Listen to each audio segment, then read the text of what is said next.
what I'm doing this summer is working at the Massachusetts Historical Society, and I'm working in the education department.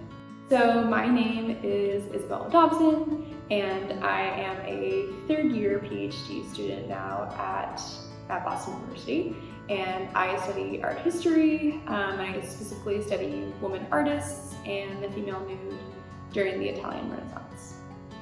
I'm working largely on a digital tool that's for K-12 teachers, and it's called History Source. And the one that I'm working on is about Japanese students during World War II who are trying to move to different colleges from the West Coast, and eventually some of them do get interned as well.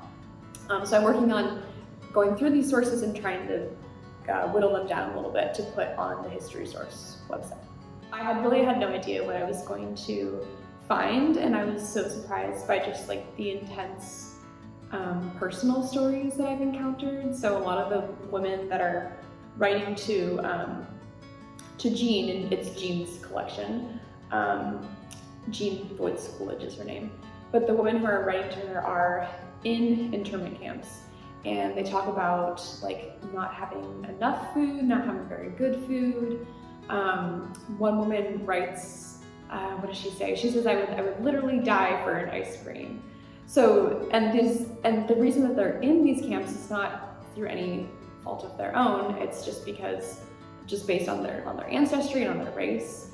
And so it feels very frustrating as a reader, like almost 100 years later, to feel like they have no control over their situation, and they've been taken away from jobs and schools that they love. And then there's another, I'm trying to remember what this one woman said. She says, she's talking about like trying to adjust to life in the camps. And she says that a sign of true intelligence is being able to adjust to things. And so she says, so I must adjust, which is a really positive outlook to have on such a terrible situation. But I think that also speaks to like the resilience overall that people showed during that time period in trying to like get through the situation that they were given, even though they shouldn't have been there at all. It's very heavy work. Like I go down there to read, which is not something that's usually very intense for me, but it's like a very emotional type of reading. Then another thing I think is really thinking about like developing historical consciousness and thinking and historical empathy, and really getting to understand how various people's lives have been conducted and what they did with their daily lives.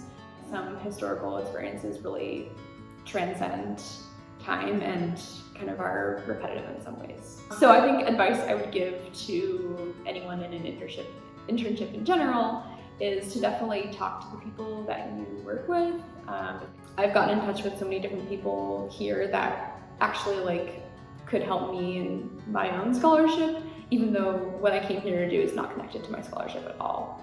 So I would say like have a very open mind about who you're meeting, because you never know like how they might be able to help you in the future, or like what kinds of wonderful and significant relationships you can form with people who are not necessarily in your own field.